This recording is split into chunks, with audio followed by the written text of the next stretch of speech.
rubber meets the road, we stand tall. Through the grit and grind, we answer the call. Voices rising loud like a storm untamed.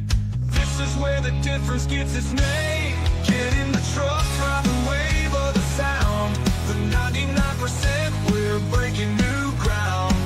It costs nothing to be kind, that's the creed. Join the 99, fulfill the need. Get in the truck, ride the wave of the sound. The 99%, we're breaking new ground. It costs nothing to be kind, that's the creed. Join the 99, fulfill the need.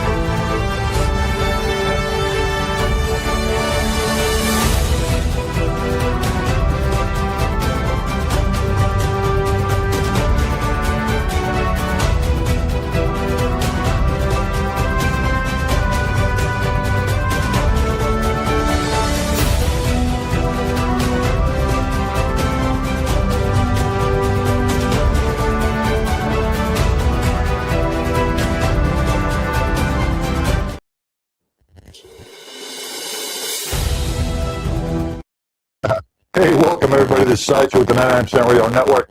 We are coming to you live from Barrel and Bones here in North Richland Hills, Texas.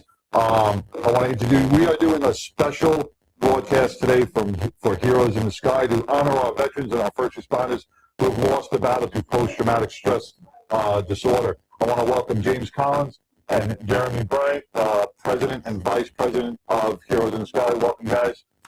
Hello. You know, I don't know what Tika is from statically as, you know, with this storm, there's going to be a couple of glitches in our audio and maybe in our video, so please try to bear with us. Texas Harley-Davidson closed its doors today because of the safety of their employees, but Barrel and Bones was so gracious enough, Tika was gracious enough to open up her doors here at Barrel and Bones to let us do this ceremony. James, tell us a little about the ceremony that we're going to be doing. Yeah, so the ceremony that we're about to take part in is a battle vest dedication for 19 warriors, whether that be veterans, first responders, or public safety officials that have unfortunately lost their battle to suicide. And so the ceremony itself tends to serve two or three purposes. The main two purposes are awareness, because we're saying these warriors' names and we're not letting their memory and we're not letting them die twice. And the second purpose it's going to serve is our education piece. So we travel nationwide in efforts just like this to educate populations on why we have this problem with suicide in our populations, and to kind of break down some of the trauma populations and some of the struggles that each of those face.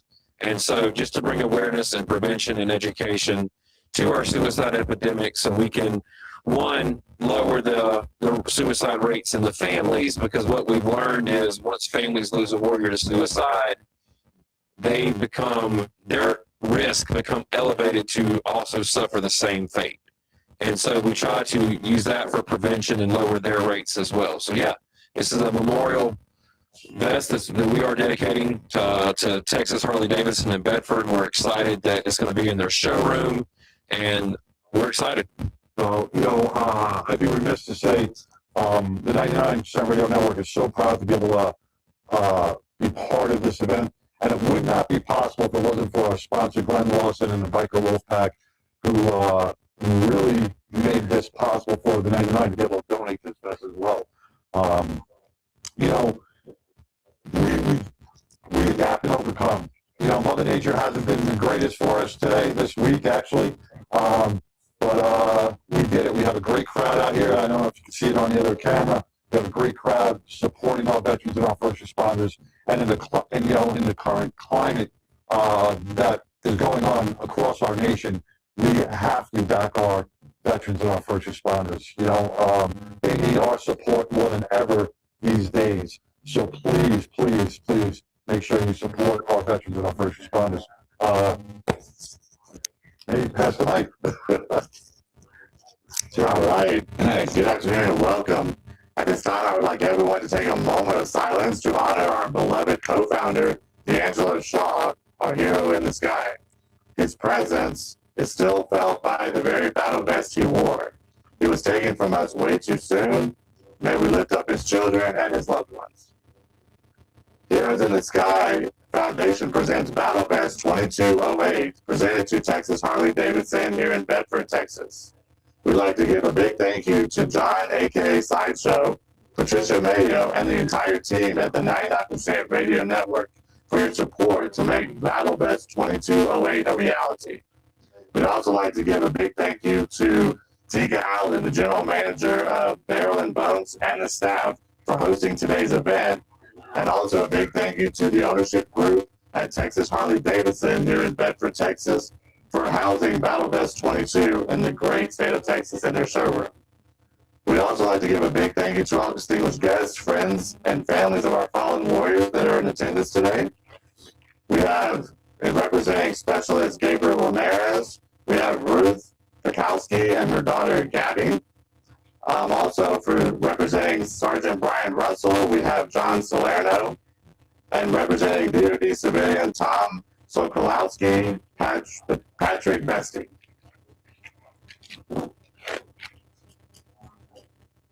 Thank you. Oh, okay. No, you're good. We also have Natalie Brett with us as well. I'm going to bring her on in a second. Bring her on. She is the widow of Daniel Brett, who was a U.S. Army veteran who also lost his life to mental health illness.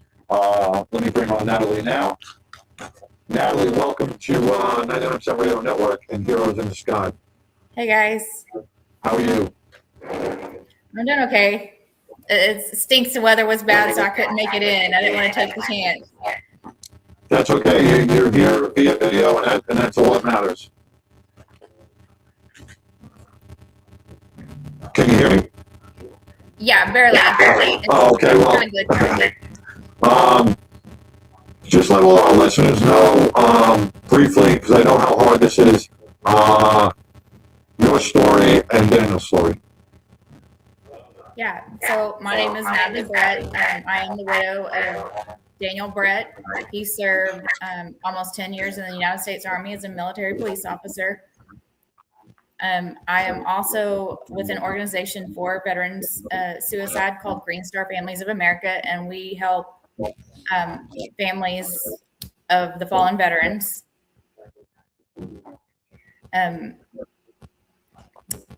So Daniel and I met when we were 12 in junior high. We went to school together.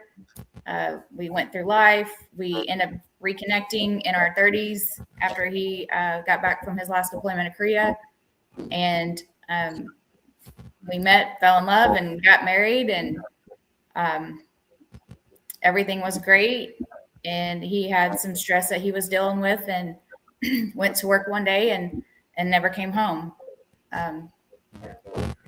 So it's been a struggle, and why I'm being a big part of this and advocating for veterans' mental health and for the families in the aftermath, and hoping we can prevent some of this and help the families when it does happen.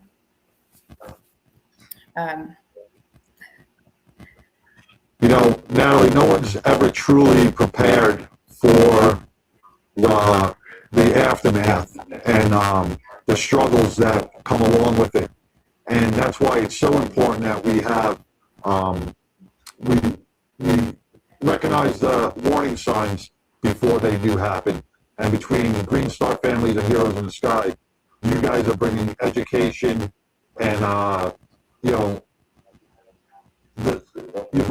bringing forth things that we have never really touched on. Those Right. signs and symptoms of depression, those keywords those flag words that you have to look for in a loved one, in a spouse, and you have to address them. You can't just think that when someone says they're fine, they're fine. There are underlying issues. There are things you can do to help draw it out of them or recommend. So, if you can share with the families things that maybe you missed and not by any fault of your own, because, it happens. We never see those signs until it's too late. But were there any things that you may have seen prior that now you look back and go, man, he was battling? Yeah. About a week and a half before he passed, he came to me with those stressors of what he was dealing with work. I could see the anguish in his eyes and how defeated he felt.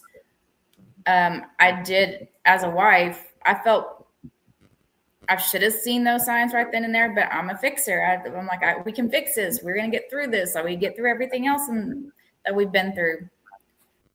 And that's where I put a lot of blame and guilt on myself, just for the fact that I should have seen it and I didn't, because I was naive about it. But again, after he passed, looking back, he wasn't getting a lot of sleep. He wasn't working out. He was dealing with some slight medical issues that he was going to the doctor to see about. There was just a lot of the little things that added up to the day he died. But the big one is the sleep and the change of behaviors and the change of habits and the change of routine that I didn't see past the surface level. I didn't see deeper. And I wish as a spouse, I would have known more to what to look for. Well, you can't blame yourself by no means. You can't hold that weight on your shoulder, and that's coming from, I'm sure James is going to feel the same way. You can't hold that weight on your shoulder for something that you were not knowledgeable of.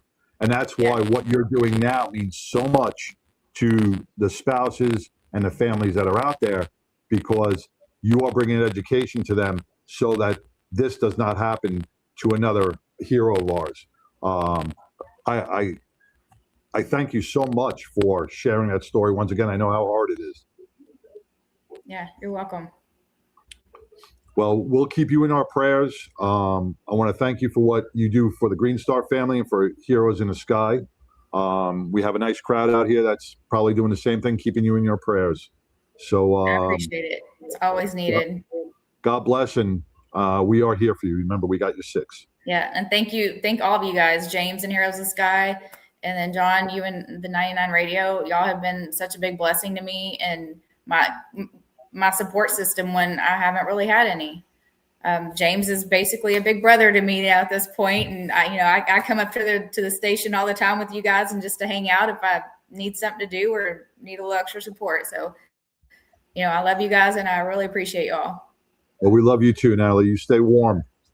Yeah, y'all too. I'm in the warm house. All right. Well, you have a blessed day. Take care. You too. All right. That was Natalie Brett. She's part of Green Star Families. When we talk about networking, I gotta give a big shout out to Tim Klund of the Celebrity Softball group out there that play at Frisco Field, because if not for him, to bring all these great charities together, the 99% Radio Network would have never met Natalie, would have never met James, or anybody from the Green Star or Heroes in Sky family. And that's what it's all about. It's getting out there and networking, because you don't know the people that you're going to meet and how far you can help other people. So, James? Thank you so much. I just want to thank everybody for being here. We did have some weather conditions that we had to work around, and the people that did drive to be here, we're extremely grateful. Just helping us circulate this mission as well. We want to thank all the families. Jeremy's already thanked them, but want to thank them for being here. And just to start, Heroes in the Sky, we have three core pillars of why we do what we do. And it's just, one's honoring the fallen, and that's the awareness piece for the families. That's putting the names on the battle vest. That's saying their name so we don't lose them twice. And that's giving the families a chance to uplift these warrior stories even after they're not physically here. So we want to thank them for that. And then the second thing we do is we empower the families. So our families are fall in our prevention pillar, but the families are the ones left behind to carry the significant scars of a loss to suicide. We always say it. We say it very loudly that when we lose somebody to suicide, the demons do not go away. They transfer to the loved ones that are left to carry that legacy. And so with that path or that transfer of those demons, we have to put our efforts on the families, because what people don't realize is in our families is these families have a higher suicide rate than what you would think. You know, mothers, children, siblings, there's all different elevated risk for suicide once we lose a warrior to this. And then the last thing is really education. Just like this, you know, we get to travel, we get to promote, we get to raise awareness for these warriors, but we also get to educate people on what the layout of these communities look like and why we're having an issue with suicide in these populations. And so we really do appreciate these opportunities to spread awareness and maybe start making a difference in this plague. We're past an epidemic. It's a plague at this point. And so we're hoping that's going to help us make a difference. You know, another thing we've done this year is we've really tried to implement and start some very impactful programs that will help these families, that will come in and be a tool for healing, for camaraderie, for purpose, for identity, all those things that these families need to keep going to reduce their suicide rates. So one of those programs we're talking about is we have launched our podcast. We're going to start filming this week, next week. It's Breaking the Silence Together, the Aftermath of Suicide. And this podcast isn't your typical podcast, because this podcast is going to talk about the dark side of some of these relationships, the time leading up to the loss, what that really looks like. You know, because we paint, a lot of people, we paint these pictures that everything was perfect and people were so in love, or whatever relationship it may be. Sometimes there's a lot of trauma in those relationships, and traction, and leading intent, and it's just, just tense, right? And so we're going to highlight that. You know, we're going to come in, we're going to talk about what the relationships look like months, weeks leading up to that suicide loss. And then we're going to talk about some of the stuff that's going to ruffle people's feathers about the death certificate process, or, the autopsy reports or the coroner reports that the families have to go through. All those traumatic events that you're going to have to go through again. You've already lost the warrior once, but then you have to go through this second set of traumatic events dealing with the process of the death. And so that podcast is going to highlight what that looks like. And we're just going to show people the challenges and truths that these families deal with. And the second thing, that program is our Family Resiliency Postvention Outreach Program. And so we developed this program to be a resource for families, regardless of where they are in their grief journey. Maybe they lost the loved one to suicide, maybe an immediate onset, where they lost them a week ago, or it's fresh, right? But then what about those families that are 2, 3, 4, 5 years into the grief process? We know that grief doesn't go away. And so we have built a panel of suicide survivors that, if you go to our website, you can read their bios, and no matter where you are, no matter if it's an immediate onset of a suicide loss or you 4 years in your journey, you can choose a panel member who to talk to. They'll contact you, and then they're going to be there for you. They'll be your mentor to go through this program, because they have physically dealt with the loss firsthand and they know what it feels like. So that panel is going to be there for anyone that reaches out for help. And so we're excited to launch that program to give these families more help and more support. And so it's a great time to try to get resources out to our families. And then, we look at, we start looking at why suicide exists, or why, our warriors unfortunately have chosen this path, right? And sometimes we just break it down. It's broken down into three or four key reasons, right? So that first reason that we typically see with connections to suicide losses is a thwarted belongingness, right?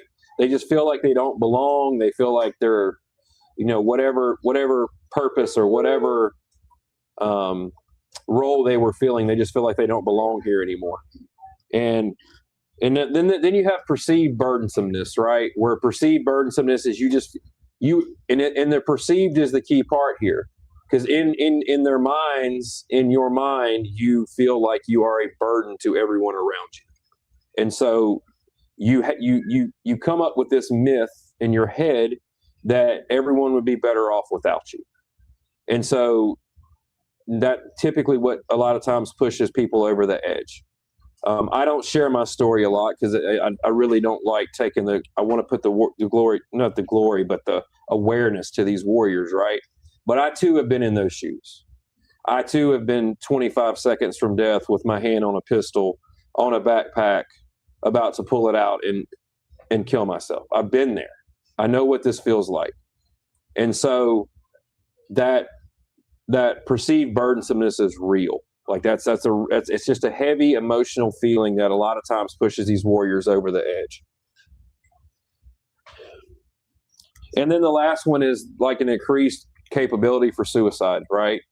You're around the weapon, you have, direct access to weapons, or if you're an EMS provider or work in that field, you're around prescription drugs or more lethal means, you're surrounded by those means and you have a greater access to them. And so typically those are the three we see when we go looking into some of the reasons why suicide's still happening.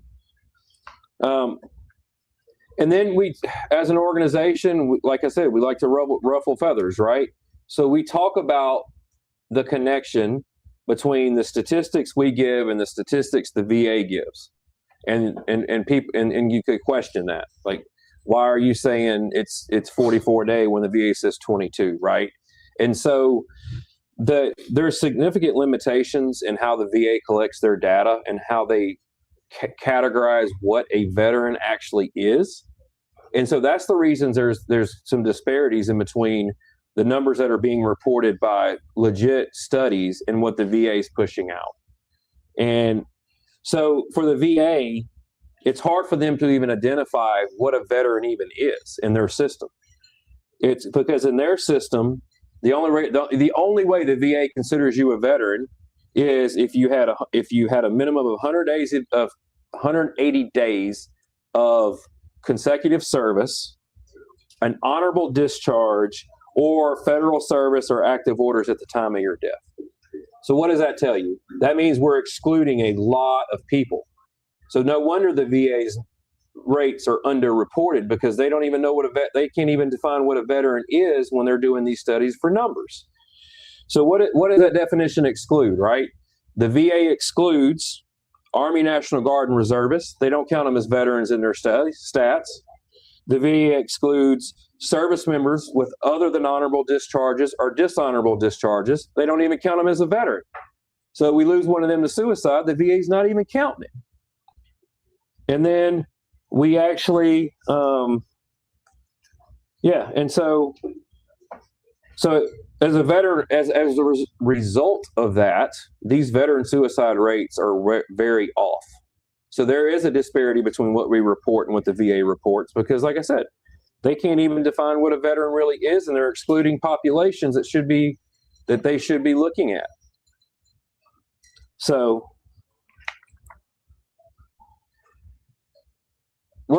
this is the part where we go into the populations, trauma populations, right? Why each population carries different statistics. there's different struggles for each ones. Okay. So when we look at veterans on average, this is where we get the disparities. We lose 44 veterans a day to suicide. 20 to 24 of that is like a more lethal mortality means, weapons, poison, hanging. Another 20 is to overdoses, traffic crashes, and stuff like that. That these veterans, they didn't use a more lethal means, but they achieved their exit, right? They achieved what they was trying to do. They put themselves in a traffic accident, the drug overdoses, and so that's why we're getting 44, and that's why we try to push the real numbers. And so looking at our veterans too, we try to link those to combat service as well, right? And so according to a lot of doctoral dissertations and PhDs, 18.5% of veterans returning from Afghanistan and Iraq will at some point develop post-traumatic stress disorder.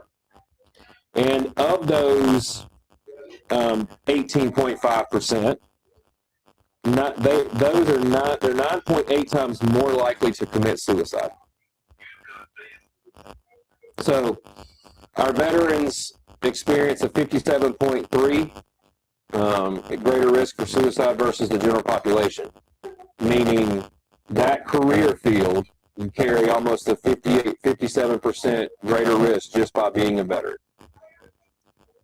And then it's also estimated that we lose around 1,080 veterans in officer-involved shootings with police officers, law enforcement, any of those. And then, so if we look at like the veteran branches, what the latest studies have shown is that the Coast Guard has now became the highest branch for suicides. So it's the Coast Guard, and then it's followed by the Marine Corps, then the Army, and the Navy and the Air Force.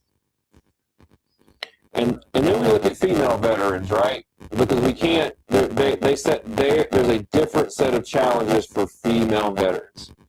Female veterans are 92 to 95% more likely to die by suicide than their female counterparts. 92 to 95%.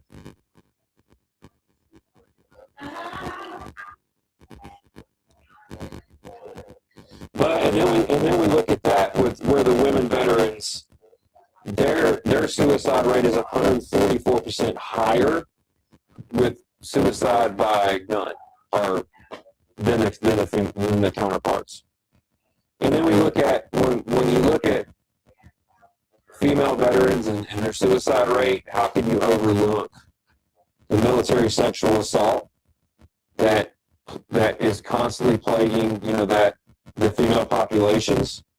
And when we talk about sexual assault, we're not talking about just rape or sexual assault. We're talking about, what about behavior changes driven by fear or unwanted sexual acts? And I'm going to give you an example of this, right? How many of us are a veteran or have been deployed, and how many of us have been told that you have to have a female battle buddy, you go as pairs? Or if you're around, if you're a female and you're around a male, you always have a battle buddy there, or two males, or male, female, you always have a battle buddy there. Those are there in existence because it makes sure we're not putting male or female service members alone together without that battle buddy counterpart due to the behavioral changes that could happen. Not saying that it's going to happen, but that there's a possibility it could happen. So you have to have a battle buddy here, a battle buddy there.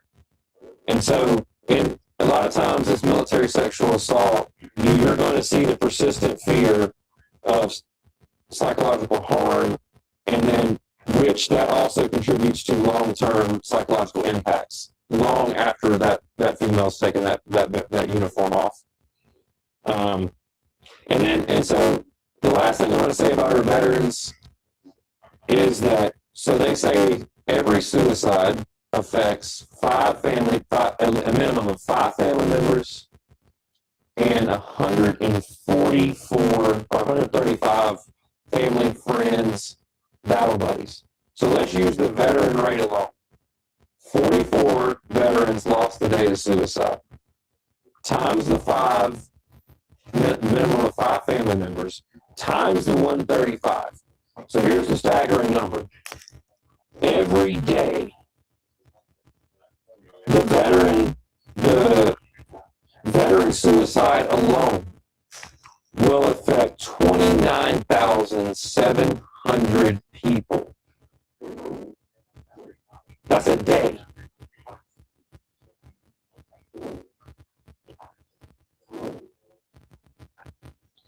And then we have to look at our first responders, because our first responders carry high suicide rates as well.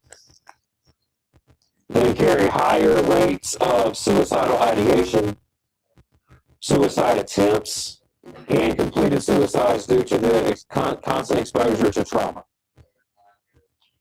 And then a lot of times, when we're looking at our first responders, we look at the problems that contribute to their suicide rate. 44% is relationship problems. 42% is mental health challenges. 29% is legal or administrative issues. 24% is workplace stress.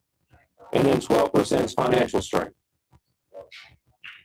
And so within our first responder ranks, we see some of our common risks for suicide, and that could be a history of suicidal thoughts, their previous attempts for suicide, and a lot of those, or there's a lot of alcohol and substance abuse involved as well.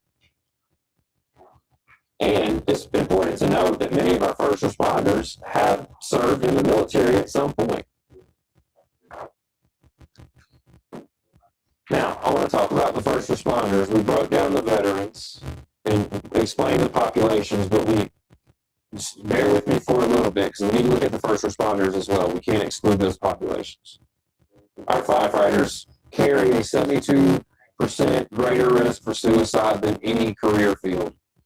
Firefighters have the highest suicide rates of any population, including veterans.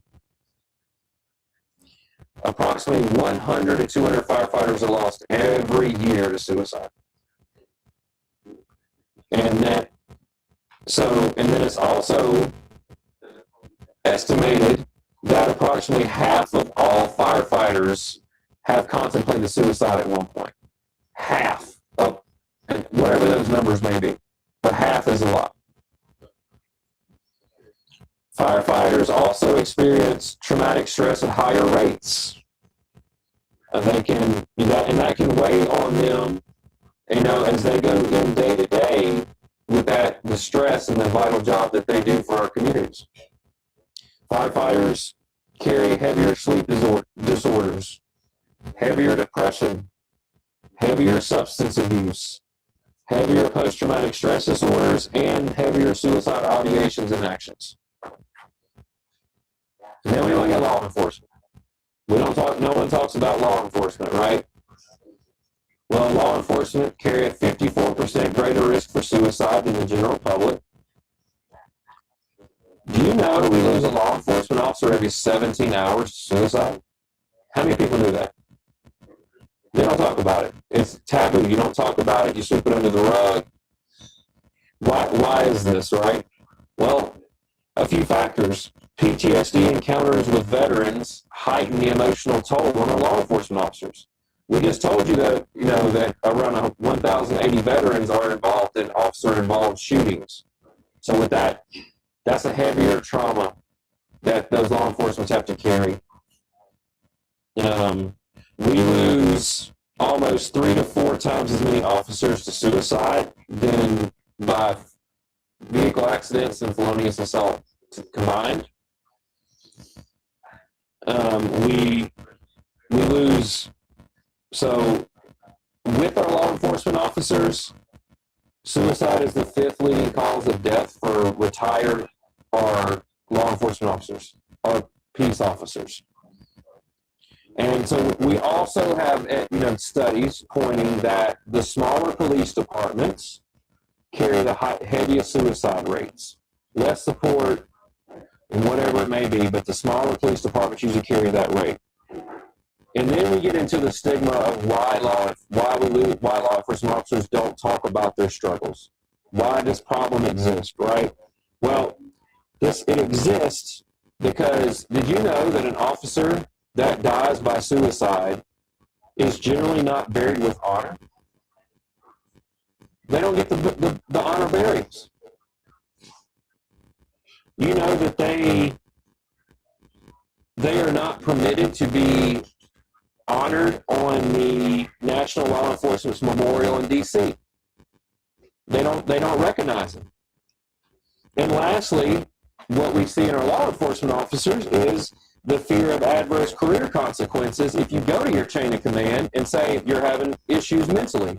Because what are they going to do? They're going to pull your weapon from you. They're going to pull you off the street. They're going to take away the driving purpose that you wear the uniform for. Because we know you're not wearing that uniform as a lucrative job. Because we know they should get a raise, right? But you can't go to your chain of command because then they're going to take away everything from you. And so that's what we're dealing with. EMS personnel, same, 24% higher risk for suicide. They experience cumulative stress of witnessing physical and emotional pain on a daily basis. 37% of EMS providers have contemplated suicide at some point. And then EMTs, with their level of acute and chronic stress, with high rates of depression, it's linked to higher suicide rates. And then let's talk about correction officers. Correction officers are exposed to violence at significant rates. 85% of correction officers report seeing someone seriously injured or killed on their job. 85%. That violence does come with some repercussions. 50% of all officers in these studies report that they rarely feel safe at work. They have a higher incidence of digestive issues, high blood pressure, diabetes, heart disease. And then the added psychological stress can lead to burnout, depression, suicidal ideation, and suicide attempts. So the risk of suicide is 39% higher for correction officers than any other field. And it's estimated that 1 in every 3 corrections officers report at least one symptom of post-traumatic stress disorder. Now, this is why we're here. The families, right? I said the families carry a higher suicide rate. We have families sitting in this audience. This is why Heroes in the Sky exist. A parent that's lost a child is 2 times more likely to die by the same fate. A widow that has lost a spouse is 3 times more likely to die by suicide after losing a warrior. Now let's talk about the children, because suicide affects everybody. It ripples through our communities. So kids with military parents that have lost somebody, that either lost somebody to suicide or just if they're a military child, carry heavier trauma exposure from military parents. That parent's combat trauma transfers to that child. We're dealing with a cultural resistance to mental health, because if it's a stigma for the military member to ask for mental help, how do you think the kids feel? Do you think those kids are going to feel comfortable asking for help? No, because it's frowned upon that the parent does. And then there's always an availability and general acceptance. Most military families carry firearms in the home. What about the constant moves? You bounce from post to post to post, right? That the multiple school changes. You go to one school, you get a certain set of friends, and then you get up and you're uprooted. So there's a lot of inconsistency in our military families. So in 2022 alone, we lost 146 family members. Of that, 93 were spouses and 53 were children or dependents. These families and children often experience complicated grief, stigma, guilt, shame, feelings of responsibility, depression, anxiety, post-traumatic stress, and an increased risk of psychiatric hospitalization. This is why we have to uplift the families, because these families are facing an uphill battle, and we need to be here for them. Now, thank you for sitting through that. Sometimes it's rough, but we need people to understand what's these suicide rates, why they're there, and why we need to keep pushing, right? I want to say this to all veterans, first responders, and emergency personnel. I don't care where you're listening from. I don't care if you're listening to me in this room, if you're listening to me on audio, listen to what I tell you. If you are contemplating suicide, understand your demons do not go away. They transfer to your loved ones, your spouse, your children, your mother, your father, your brother.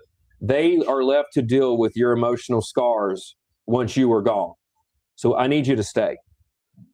Fight one more day. If that day's crappy, then fight the next day.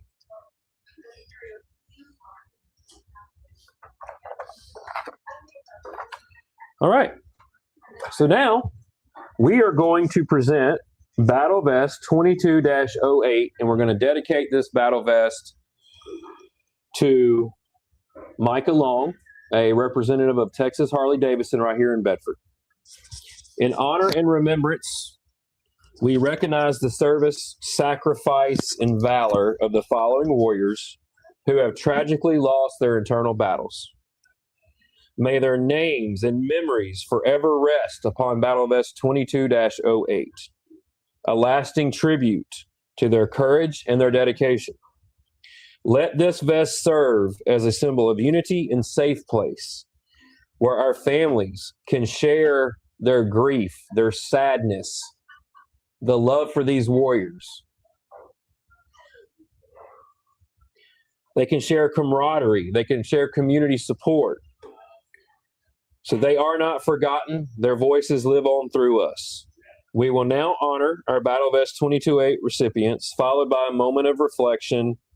So if you are a family member present, if you're representing a warrior, as I call that warrior's name, I'm going to kindly ask that you stand up and be recognized.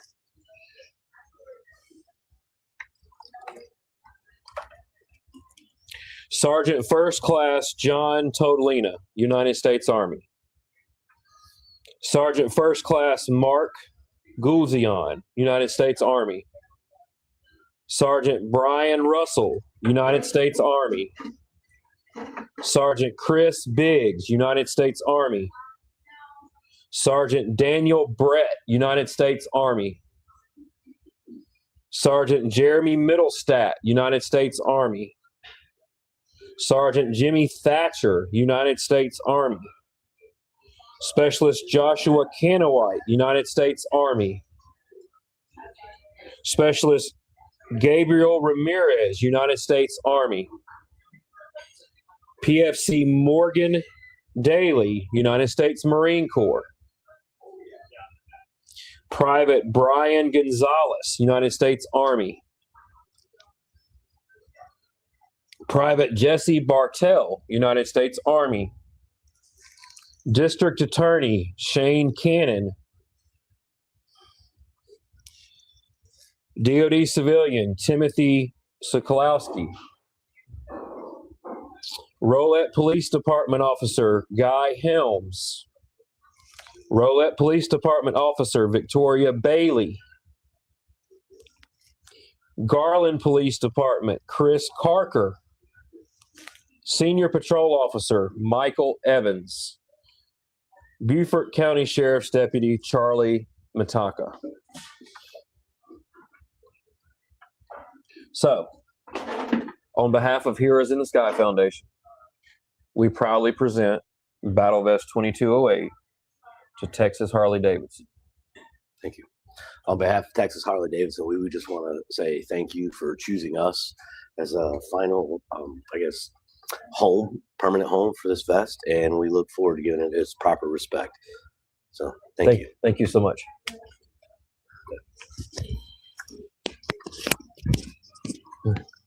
All right. We want to thank the 99% Radio Network for sponsoring this dedication, making this possible. I want to close it out by saying we remember not how they passed, but how they lived. Their courage and sacrifice endures through us. Together we honor the fallen, we uplift their families, and we protect those still fighting. They are not forgotten. Okay. So before I close it out, we're going to bring up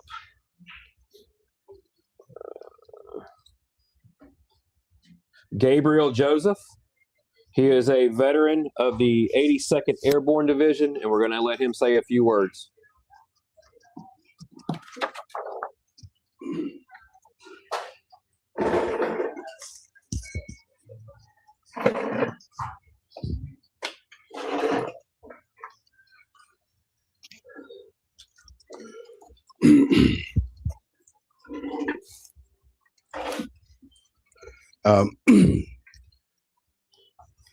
Yate, Keshe, and Wasterio means greetings in Navajo, Zuni Pueblo, and Lakota. She honan in the slingo patane basis chin said na belhe das chain as dane dasnale. I'm the one who walks around One People Clan, born for the Folded Arms people. My maternal grandparents are the Sleeping Rock people, and my paternal grandparents are the Zuni people. Amongst my Zuni people, I am of the Mudhead Kiva, and I am child of Eagle, as my father is Eagle Clan. Amongst my Lakota family up north, Rosebud, South Dakota, on Shishangu, Oyate. So I did 6.5 years active duty, U.S. Army. My first unit was with the Alpha Troop 1st 17th Cavalry, 82nd Airborne Division. My first deployment was to Bosnia-Herzegovina. My first 10 months in the Army was deployed. During that deployment, I lost it. My daughter passed away while I was deployed from neuroblastoma. I had the opportunity to get out. My unit offered me that. And I chose those brothers over getting out because I honestly did not feel like I had no home left here. And if being with them could get me through, and there was other people who needed us to be there at that time, I chose that life instead. I had a lot of anger, had a lot of angst. Brother, you mentioned part of your story as well. You know, years later, I would be the very first boots on the ground for after 9/11, and fought the first 10 months of Afghanistan. When I came home, I didn't really feel like I was back home anymore. A lot of my hurt and my pain started catching up to me. I'd lost quite a few close brothers during that 10 months.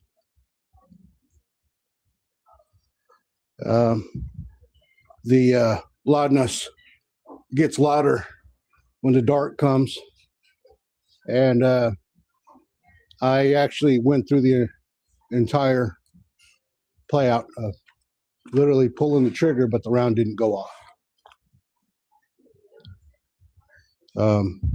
I put it away and again, curse God, like I had been doing since he had taken my daughter.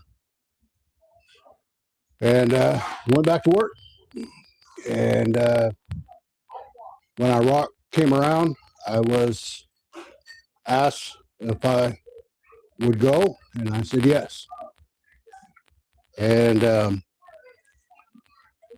was involved from the onset of Iraq until May of 03, when in 1 week my career came to a halt after experiencing my first IED and being shot in the back while clearing a building. The year before in Afghanistan, I had survived a helicopter crash where we were shot down by Taliban members. I was in a Black Hawk with 6 other guys. Out of the 6, 3 of us made it out.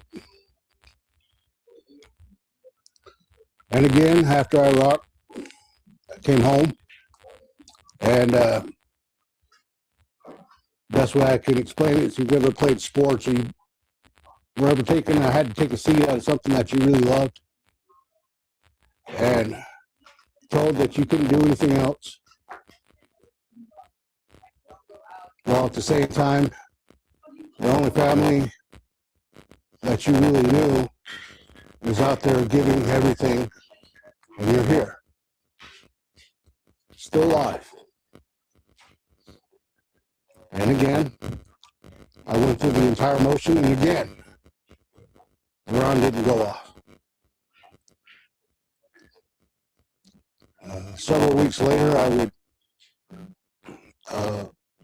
get in some serious trouble back home on my reservation where I'm from, and involving weapons, and I was handed a 10-year prison sentence. Feds. And through that, Texas welcomed me here with open arms. Later on down the road, I would, after getting out, I've been now free 10 years. Not been back in trouble. I haven't been back.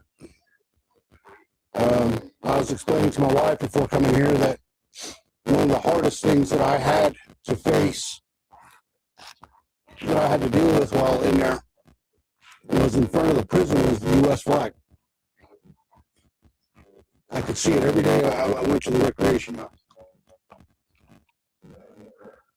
And it hurt so much that the same flag I defended and the same flag that my brothers were coming home in, week in, week out, I couldn't salute, because you're not allowed to while you're in there.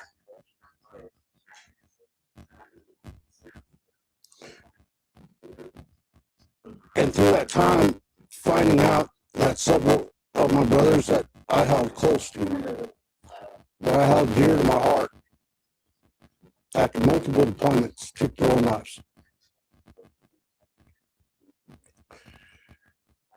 In 2019, we first lost our baby brother, Joshua Konowicki. He had done a year in Syria, came home, and we tried working with him. We tried everything that the books taught us how to do, the training. And he unfortunately was still struggling, and while still in active duty at Fort Stewart, he took his own life. 4 months later, in November 2019, John Tortolina, our oldest brother, 22.5 years of service, multiple deployments to Afghanistan and Iraq. He also chose to take his own life.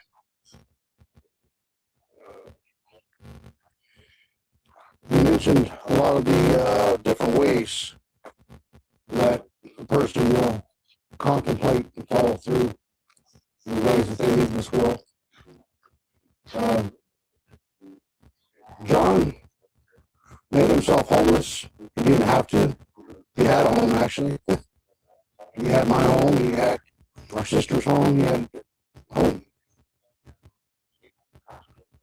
Instead, he chose a field out in Gallup, New Mexico, and chose to freeze to death.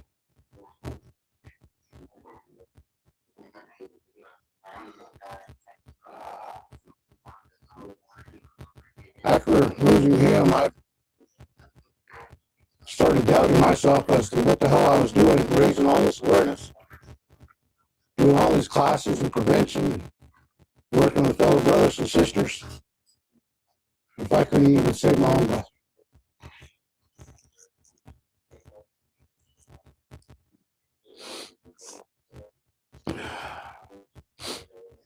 But brothers like John Salerno here, his lovely wife, Tara, great brothers, sisters, they kept me in the fight. And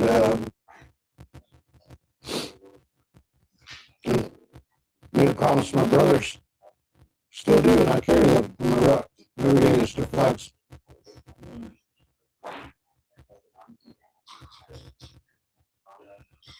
But Brother John used to always tell us hula stuff, you know. And I know if I knew one thing about the both of them, with John and Josh, was that, you know, there are just too many of us who cry in silence, hurt and pain in silence. But at some point, somewhere, somehow, something's got to give. And that amongst the three of us, I had always been told and was always teased by them that I was always the hard-headed, the most hard-headed one.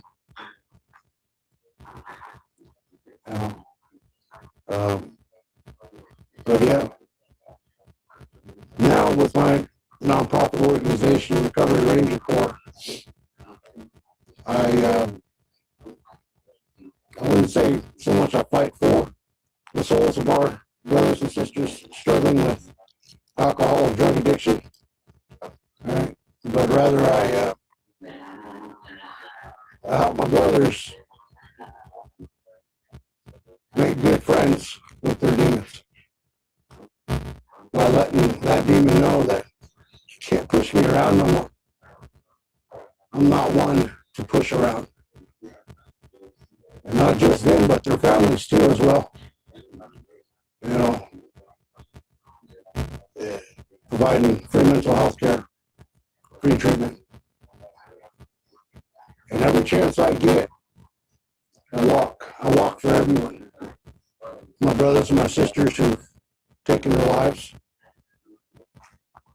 Brother John here has always pointed out, along with others, that it's not in the manner of which they left this world, but the manner of which they lived.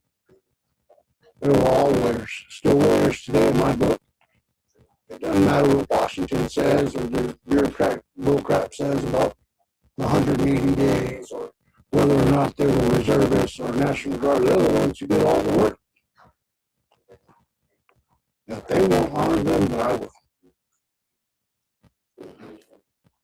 If other people are so easy and willing to forget about them, well, I'm going to be that visual reminder of the hardship that we deal with. Hardship that your loved ones dealt with.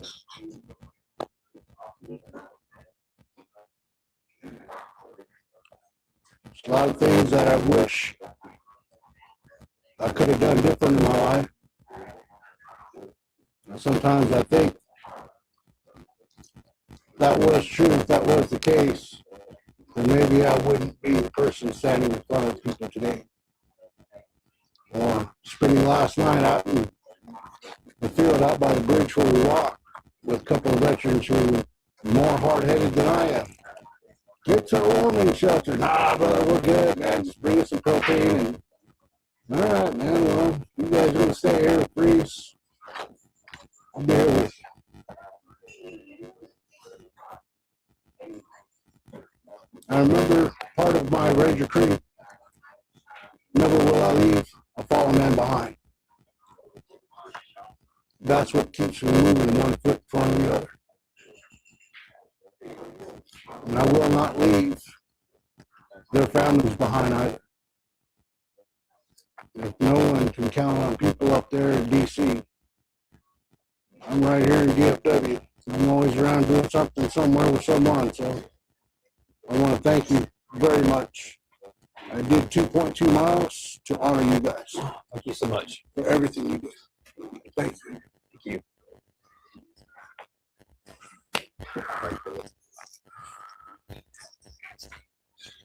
And that was Gabriel Joseph with the 82nd Airborne Army Ranger. You know, Gabriel's story goes a lot deeper than what he shared today. But he did bring up one point, never leaving a fallen man behind and honoring the families and honoring those who have fallen. I want to thank all of you who came out here today and braved this weather to honor the families, to honor the heroes we lost. You could have easily stayed home in a warm house, cuddled up on a couch, watching TV, but you chose to be here for people, for a stranger. God bless you for doing that. That's humanity right there. That's what the world should see. So at this time, I'm going to respectfully invite everyone in here to stand up. Whether you be a veteran, active duty, first responder, family member, does not matter. To those standing today and everybody watching on our video, I'm going to say this again because this is probably the most important thing. If you zoned out everything I've said, this is what you need to hear today. If you are struggling, please hear this. When you choose to take your life, you transfer those demons, the grief, the pain, the uncertainty, the why this, you transfer it to the loved ones that you were supposed to so claim to protect. Do not do it. There's too many people relying on you. Days are going to be rough. I've been there. I've been 25 seconds from putting a bullet in my head. I understand. But things got better. Your family will love you. Your family, if you're going through tough things, your family will work with you. That's what they love you for. Don't remove yourselves from their lives. Don't do this. And I just want to say thank y'all to everybody here. And we're going to close out with that. That concludes the ceremony. But I want everyone to see on the screen, everybody standing, and why we're here. Why I asked you to stay. So thank y'all for being here, and thank you for coming out in this weather. I can't say thank y'all enough for helping us circulate what we do. John and them for sponsoring this, getting us here, and there are works now where we're in discussions to do a second dedication later this year. What, in Austin? In Austin, so October-ish. So, You know, James, this battle vest is going to sit proudly in Texas Harley-Davidson for all the names of our heroes that are fallen to sea. You have 8 of these battle vests across the country now. we do. And I welcome anybody in whatever state you're in to contact Heroes in the Sky and have one of these battle vests brought to your city, your state, and honor those who have fallen around you, the families that you know. And James, God bless Heroes in the Sky and your whole Thank you staff so much for providing this. I appreciate it. And once again, on behalf of the 9am 7 Radio Network, Glenn Lawson Law and the Biker Wolfpack, Micah, Texas Harley Davidson. Yeah. God bless you and everybody that Right. gets to see this at your Harley shop. So real quick, I want to say this very loud. I'm grateful for the people that make this happen. The people that come to these ceremonies, but most importantly, the families that trust us. I'm also going to call out my family that allows me to travel. My wife stays at home and takes care of the house, and I'm often gone. But she allows me to do this because she understands. The next person I'm going to think is in here today. And he doesn't like acknowledgement, but his name's Jeremy Bryant. He's our vice president. I could not do what we do without him, without his leadership, without him coming in my absence and making sure things are right, him looking after these families. I just want to thank you. Thank you. So that's it. Let's come up. If you want to take pictures with the vests, come up here. Whatever you need to do. We're up here to introduce, learn. Come on up. All right. Once again, man, thank you to Chica and Barrel and Bones here in North Richland Hills. They support our veterans and our first responders. They had that grand opening. Come out here. Great food, great drink, great atmosphere. Support them because they came out today to support us and everybody in the community. So I want to thank Tika once again. This is a 99% Radio Network. Pitbull couldn't be here today, but join us next week and every Wednesday. This Wednesday, we're going to have Miss Texas on our show, and it's going to be a great patriotic and community-based show. So join the 99 every Wednesday from 3 to 6. Peace.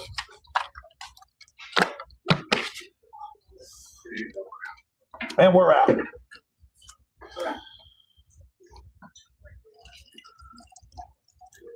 I'll find my closing. Right at an hour. Or a little hour and 8. Yeah.